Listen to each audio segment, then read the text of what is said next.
Hello friends, कैसे सब। उम्मीद करता हूँ कि सब अच्छे खुश में स्वस्थ होंगे, अच्छे से पढ़ रहे होंगे। तो चलिए नेक्स्ट हमारा क्वेश्चन जो है 3D का हमारा चल रहा था क्वेश्चन नंबर 11।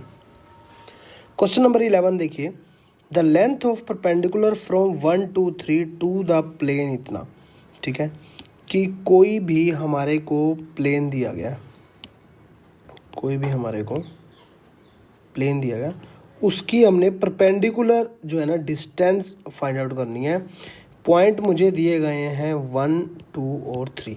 ठीक है, और इस प्लेन की जो इक्वेशन मुझे दी गई है x-6/3 y-7/2, कार्टेशियन फॉर्म दी गई है z-7/-2। कोई प्रॉब्लम नहीं यहाँ तक। इसको अगर हम देखें, बट यहाँ पे कुछ ऐसा मेंशन नहीं है कि ये प्लेन की इक्वेशन है। यहाँ देखिए, length of the perpendicular from the line दिया गया। ठीक है, तो यहाँ पे ये लाइन आएगा, तो कोई बात नहीं, इस लाइन की इक्वेशन कर देते हैं हम। यहाँ पे ये लाइन की इक्वेशन है। ठीक है, यहाँ तक कोई प्रॉब्लम नहीं है। तो लाइन होती क्या है, लाइन का फॉर्मूला क्या था, R = A + λ, इस टाइप से ही होता है।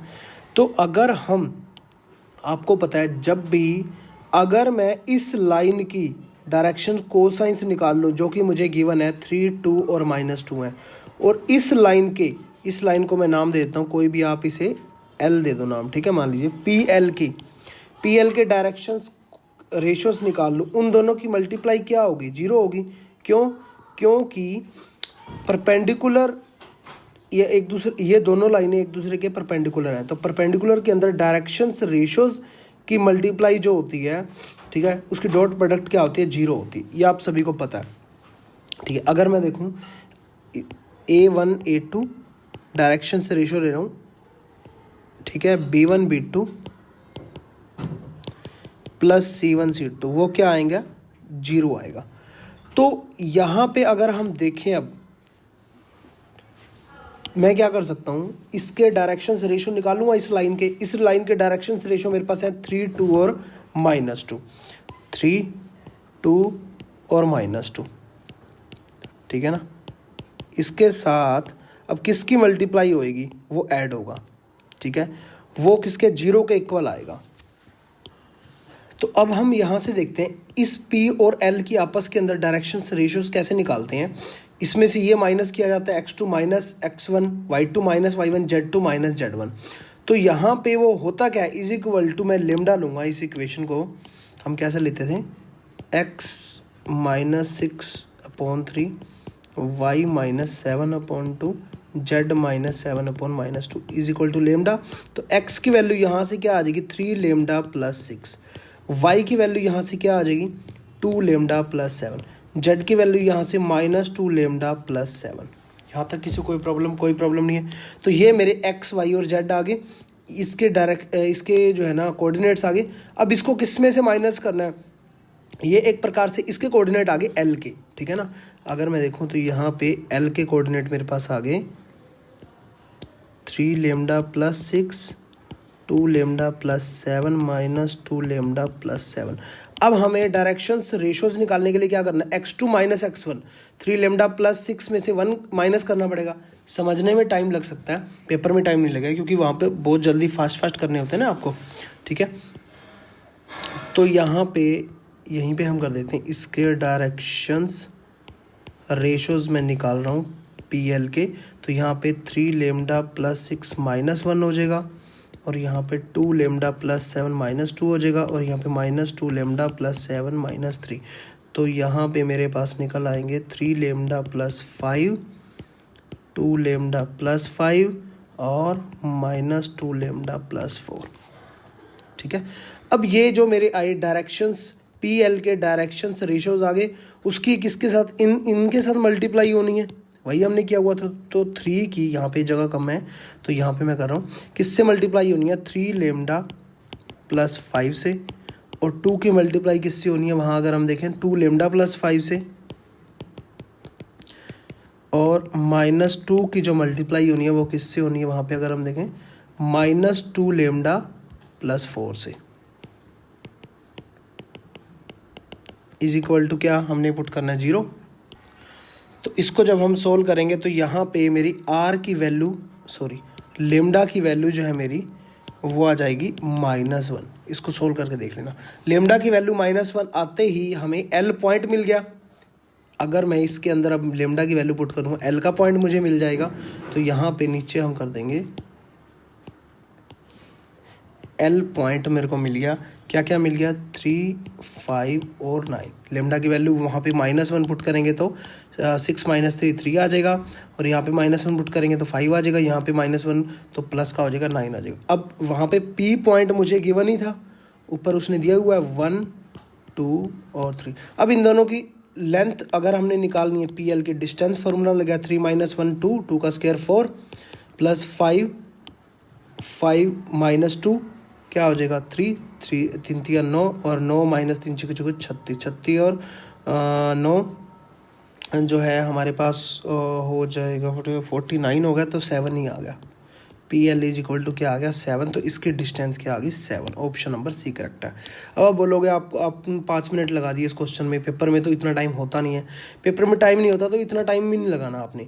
पेपर में क्या करना है आपने, लेंथ ऑफ परपेंडिकुलर सिर्फ ये एक बार एक फिगर बनानी है, ठीक है। उसके बाद इसके डायरेक्शंस रेशियोज आपको पता ही है, ठीक है। साथ के साथ ही एल पॉइंट लिख देना 3 लेमडा प्लस 6, ठीक है। -1 करके ही लिखना है। यहाँ पे एल पॉइंट जो है डायरेक्ट माइनस यहाँ से 1 करके -2 करके -3 करके यही लिखना है, और उसकी मल्टीप्लाई डायरेक्शंस रेशियो से करवा के 0 पुट कर देना है। लेमडा की वैल्यू आते ही यहाँ पे रखते ही आप जो है ना डिस्टेंस निकाल सकते हो। मतलब 1-1.5 मिनट का तो क्वेश्चन ये बनता ही है। नेक्स्ट क्वेश्चन देखिए, the distance of the point इतना फ्रॉम द प्लेन। अब जो है पहले हमने क्या निकाला, एक लाइन से परपेंडिकुलर डिस्टेंस निकाला था, है ना। अब जो है एक प्लेन से निकालना है हमें, है ना। तो यहाँ पे हम कोई प्लेन ले लेते हैं और यहाँ पे हम ले लेते हैं वो डिस्टेंस पॉइंट है। तो पॉइंट मेरे पास क्या है 2, 3 और 4, और यहाँ पे जो इक्वेशन है इसकी वो है 3x - 6y + 2z + 11 = 0, ठीक है। तो डिस्टेंस फ्रॉम पॉइंट, कोई भी पॉइंट से हम किसी प्लेन के ऊपर डिस्टेंस निकालते थे तो उसका फॉर्मूला क्या होता था कि distance from point x1 y1 z1 to plane ax + by + cz + d = 0। तो यहाँ पे वो मेरा डिस्टेंस जो है मेरा d डैश ले लेता हूँ, तो वो होता था मेरा ax में x1 पुट कर दिया जो मुझे पॉइंट गिवन थे, ऐसे ही b y1 c z1 + d upon में a² + b² + c² सारे का रूट सारे का मॉडुलस। तो यहाँ पे मेरे x1 y1 z1 क्या है, ये पॉइंट है। पेपर के अंदर आप बैठे तो ये तो सब कुछ करना नहीं है, आपको तो सिर्फ क्या करना है, ये पॉइंट है x1 y1 z1, ये x की जगह y की जगह z की जगह पुट करने हैं आपको। एग्ज़ाम में अगर आप बैठे हो तो यहाँ पे डायरेक्ट कैसे ही पुट करना है, 3 × 2 + -6 × 3 + 2 × 4 + 11, ठीक है। और यहाँ पे इसका स्क्वायर 3 का स्क्वायर 9 -6 का स्क्वायर 36 और 2 का स्क्वायर 4, ठीक है, इसका रूट। तो यहाँ पे डायरेक्ट मेरा d डैश क्या आ जाएगा, ऊपर मेरा 6 और 18 कर कर आके आपका बनेगा 7, ठीक है ना। क्योंकि यहाँ पे देखिए 3 दूनी 6, 6 × 18 -12 हो गया, 4 4 दूनी 8 -4 हो गया, 11 - 4 7 हो गया, तो नीचे है 49 का रूट, तो 7/7 हो गया, ठीक है। तो ये कट गया तो मेरा आ गया 1, ठीक है। तो यहाँ पे दोबारा अच्छे से लिख देता हूँ मैं, ये कट के मेरा आ गया 1। तो आंसर मेरा क्या आया, नन ऑफ दिस, क्योंकि ऑप्शन में नहीं है ना, तो यहाँ पे आएगा 1, ठीक है। देखिए पिछला जो क्वेश्चन था LT ग्रेड में राजस्थान में 2-3 बार रिपीट हुआ है क्वेश्चन। अब यहाँ पे देखिए यही क्वेश्चन जो है DSSB 2014 के अंदर हुआ है, ये जो लिखा था ना। नेक्स्ट देखिए ये क्वेश्चन भी जो है PGT टायर 2014 के अंदर आया हुआ DSSB के अंदर। ये क्वेश्चन देखिए, the locus of a point for which x = 0 is. देखिए कोई भी XYZ प्लेन है, XYZ प्लेन है, जहाँ पे वो कह रहा है x 0 है, इसका मतलब वो किस प्लेन में होगा, इसका मतलब वो वाई जेड प्लेन के अंदर होगा, तो यहाँ पे कहीं ना कहीं होगा, और यहाँ पे x की वैल्यू क्या है 0 है, और ये वाई जेड प्लेन है, ठीक है ना। कौन सा प्लेन है, वाई जेड प्लेन है, तो वाई जेड प्लेन के अंदर होगा। ये तो बिल्कुल ही हम प्रॉपर्टीज वगैरह किया करते थे उसमें ही आता था। नेक्स्ट क्वेश्चन देखिए, the perpendicular distance of a point P इतना from X Y plane is. Perpendicular distance निकालनी है P की एक्स वाई प्लेन से, ठीक है ना। तो एक्स वाई प्लेन की अगर हम बात करें तो वहाँ पे जेड क्या होगा, 0 होगा, ठीक है ना। सिंपल जेड क्या होगा, 0 होगा। तो यहाँ पे 6 7 8 एक पॉइंट से एक्स वाई प्लेन में जेड 0 है, तो एक्स तो 6 हो गया, 7 हो गया वाई, और जेड क्या हो गया 0। तो इसकी इससे ही डिस्टेंस निकालनी है। तो सिंपल सी बात है, 6 - 6 0 का स्क्वायर, 7 - 7 0 का स्क्वायर, प्लस 8 - 8 64 सारे करोड़। डिस्टेंस फार्मूला मैंने लगा दिया, ठीक है ना, समझ रहे हैं ना। 6 - 6 7 - 7 8 - 0, तो यहाँ पे आ गया 8, ठीक है। तो ऑप्शन नंबर अगर मैं बात करूँ फर्स्ट करेक्ट है। तो इसको आप शॉर्टकट ट्रिक से भी अपना सकते हो। जब भी कोई परपेंडिकुलर डिस्टेंस आपसे पूछे इस पॉइंट से और एक्स वाई प्लेन पूछे, तो एक्स वाई को नेग्लेक्ट कर दो, जेड वाला जो बच जाएगा वो मेरा आंसर होगा। अगर यहाँ पे वाई जेड प्लेन होता, वाई जेड को नेग्लेक्ट कर दो, 6 मेरा आंसर होता। अगर यहाँ पे एक्स जेड प्लेन होता तो एक्स जेड को 6 और 8 को नेग्लेक्ट कर दो, 7 मेरा आंसर होता, ठीक है। ऐसे शॉर्टकट्स भी आप अपना सकते हो। देखिए next question, if alpha beta gamma are the angle that a line makes with the positive direction of x, y, z axis respectively, then the directions cosines of the line are। तो इस question में तो सोचने वाली जरूरत ही नहीं है, हम बार बार डायरेक्शंस कोसाइन तो कर ही चुके हैं। एल एम एन हम बोलते थे ना, डायरेक्शंस कोसाइन एल एम और एन, ठीक है। एल क्या होता था, cos alpha, cos beta, cos gamma, simple था।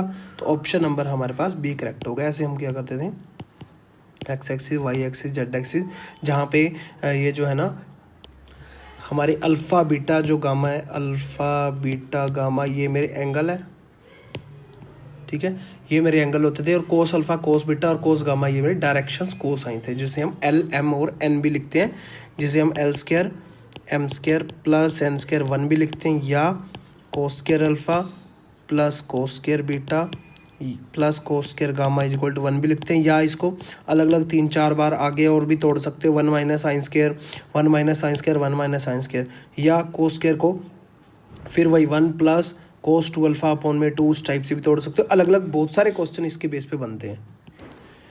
नेक्स्ट क्वेश्चन देखिए, the reflection of the point alpha beta gamma in the X Y plane is.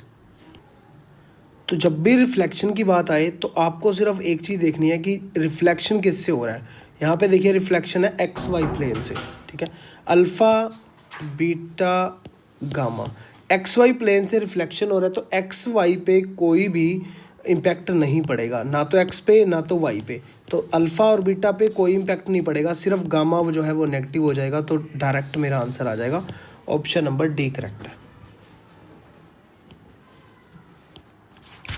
The line makes equal angle, question बहुत famous है। देखिए DSSB PhD में भी आया हुआ है, उसके बाद 1998 2000 में यूपी PCS में आया हुआ है, और आपके एग्जाम में भी आने के बहुत चांसेस हैं।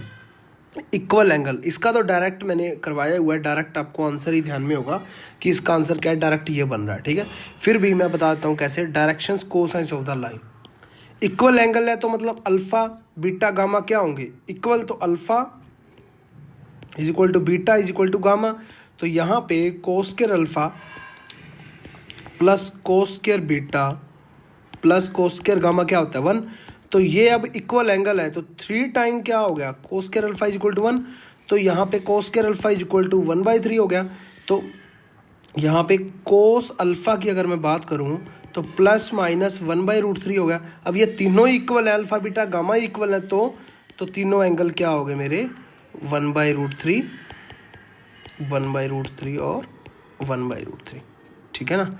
तो डायरेक्शंस कोसाइंस मेरे क्या बन गए, ये क्योंकि डायरेक्शन कोस अल्फ़ा बना ना, डायरेक्शंस कोसाइंस क्या होते हैं मेरे, कोस अल्फ़ा कोस बीटा और कॉस गामा, तो वो मेरे क्या आ गए plus minus 1/√3 1/√3 1/√3, option number B correct है। नेक्स्ट क्वेश्चन देखिए, ये देखिए ये भी क्वेश्चन 2 बार रिपीट हुआ है। The distance of the point इतना फ्रॉम एक्स एक्सिस, ठीक है, एक्स एक्सिस से इसका हमने डिस्टेंस फाइंड आउट करना है। तो सिंपल सी बात है, एक्स एक्सिस से फाइंड आउट करना है।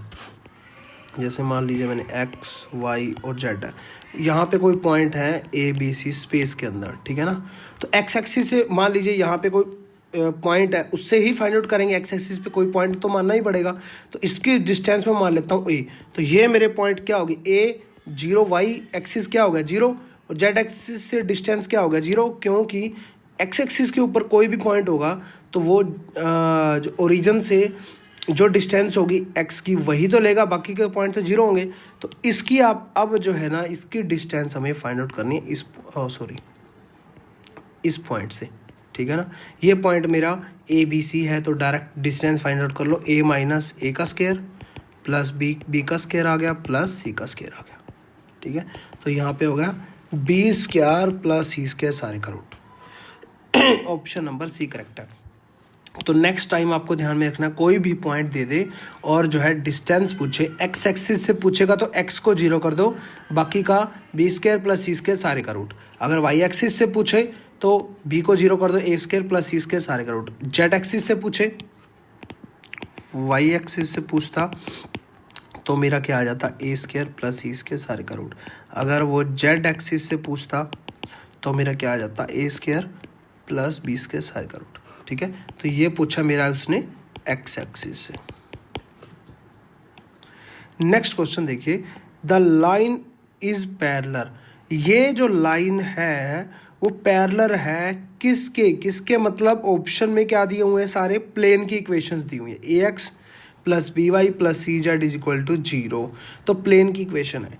तो आपको पता है सिंपली कोई भी लाइन पैरेलल कब होती है प्लेन के, जब हम उसके directions cosines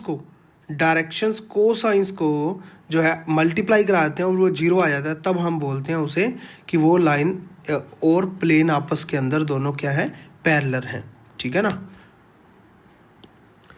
sorry, directions ratios, ठीक है, डायरेक्शंस रेशियोज का होता है। तो यहाँ पे x माइनस 2/3 जो इक्वेशंस दी गई है ये वाली, तो ये एक प्रकार से इसको मैं कंपेयर करवाता हूँ किससे, x minus x1 y minus y1 z minus z1, ठीक है ना, अपॉन a b और c, ठीक है।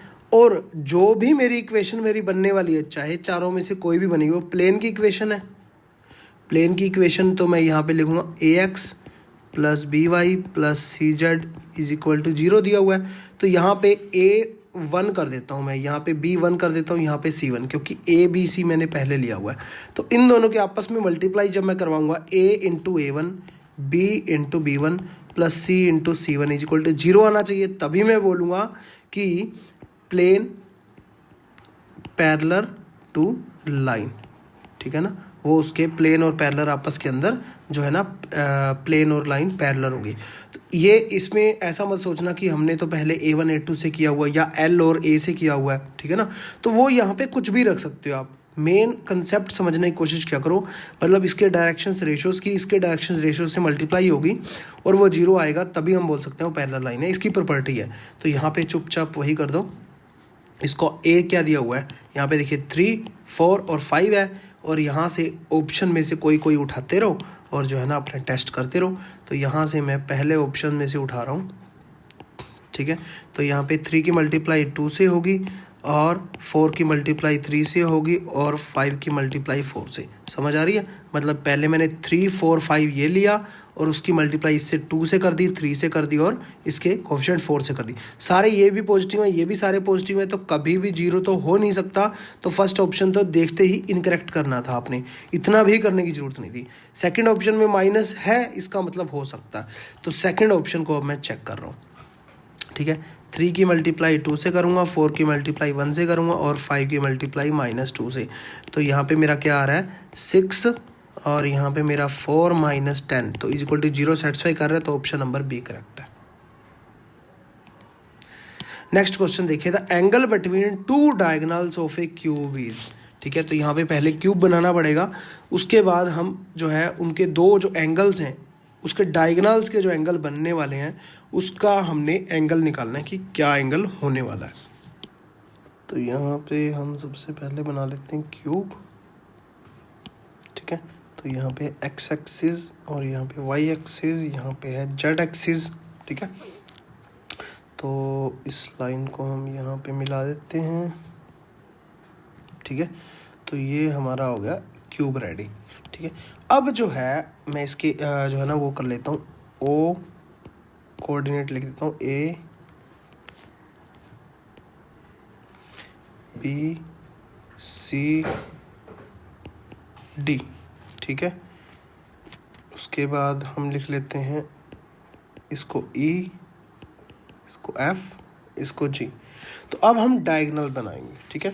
डायगोनल देखिए ओ से ई तक, यहाँ पे एक डब्बा, मतलब ये इधर इस साइड वाला कॉर्नर है, उस साइड वाला कॉर्नर नहीं है, ठीक है। इसको ध्यान में रखना, इस साइड वाला कॉर्नर है ये। तो ओ से ई तक जो है एक डायगोनल बन रहा है। तो यहाँ पे जो है ना, हम कलर चेंज कर रहा हूँ, ओ से ई तक एक डायगोनल बन रहा है, समझ में आती है बात। उसके बाद एक डायगोनल मैं ले रहा हूँ, ए से जी तक एक डायगोनल बन रहा है। इन दोनों के बीच में अब बनने वाला जो एंगल है, ठीक है ना, वो हमने फाइंड आउट करना है, ठीक है। तो यहाँ पे अब देखिए इन दोनों के बीच में क्या क्या एंगल बनने वाला है। तो सबसे पहले इसके ए के मैं वो लिख लेता हूँ पॉइंट।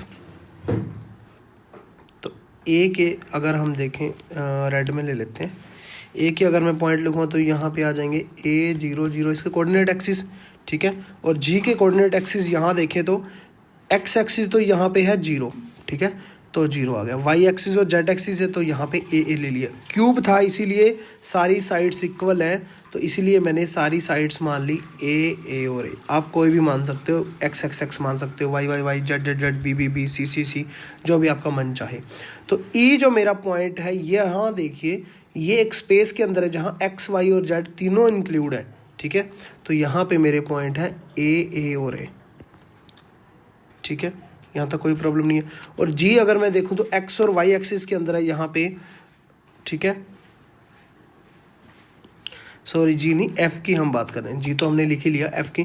तो एफ जरूरत भी नहीं पड़ेगा हमें, तो सिर्फ ये एक डायगोनल के चाहिए थे कोऑर्डिनेट्स पॉइंट और इसके, ठीक है। और ओ के अगर मैं देखूं तो यहाँ पे 0 0 0 हो जाएंगे, 0 0 0।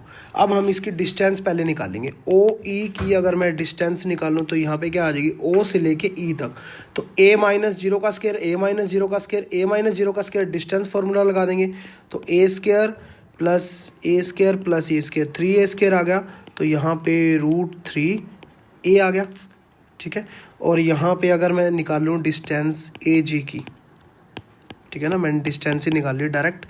ए जी की अगर मैं निकालूँ, ए माइनस 0 का स्क्वायर, ए का स्क्वायर, 0 माइनस ए फिर ए का स्क्वायर, 0 माइनस ए फिर ए का स्क्वायर। तो यहाँ भी √3a आने वाला है, समझ आ रही है बात को। अब दो मेरे पास ऐसी लाइनें आ गई, ये वाली लाइन और ये वाली लाइन, ये आपस के अंदर इंटरसेक्ट कर रही हैं। तो इनका हम कैसे निकाला करते थे, कोस थीटा, ठीक है। Cos theta is equal to, इन दोनों के आपस में क्या हो जाएगी, √3a इंटू में √3a, ए इंटू बी अपॉन में ए का मैग्नीट्यूड बी का मैग्नीट्यूड, ठीक है ना। ए का मैग्नीट्यूड क्या आ जाएगा, √3a का मैग्नीट्यूड √3a ही आ जाएगा और √3a ही आ जाएगा। बट यहाँ पे हमारे से गलती क्या हुई है कि या ऊपर भी मैग्नीट्यूड है नीचे भी मैग्नीट्यूड है। ऊपर क्या है, वेक्टर फॉर्म के अंदर आता था। तो यहाँ पे अगर हम देखें कोस थीटा हम ऐसे लेते थे ना, ए वेक्टर इंटू में बी वेक्टर अपॉन में ए का मैग्नीट्यूड और बी का मैग्नीट्यूड। तो यहाँ पे वेक्टर फॉर्म में निकालना पड़ेगा ऊपर, कोई बात नहीं, ठीक है। तो यहाँ पे वेक्टर फॉर्म में निकालना पड़ेगा। तो ए यहाँ पे हम निकाल लेते हैं नीचे, ओ ई वेक्टर फॉर्म में हमने निकालना, ऊपर तो हमने मैग्नीट्यूड ही निकाल दिया था ना। वेक्टर फॉर्म में ओ ई, ओ मेरा 0 0 0 है, ए मेरा ए है, ठीक है। तो यहाँ से अगर मैं वेक्टर फॉर्म में निकालूंगा तो ओ ई माइनस ओ होगा, ई माइनस ओ होगा। तो यहाँ पे मेरा जैसे ऐसे होता है ना, E vector minus O vector. तो यहाँ पे मेरा ए आई प्लस ए जे प्लस ए के हो जाएगा ना, इसको मैं इसमें से माइनस कर दिया। अब ए जी निकालूंगा तो जी माइनस ए होगा, तो ए जी निकालूंगा जी माइनस ए, तो माइनस ए आई प्लस ए जे प्लस ए के, ठीक है। तो यहाँ पे अब जो है हमने पुट करना है ये वाला ऊपर, मैं यहाँ पे लिख देता हूँ ओ ई इंटू में ए जी, ठीक है।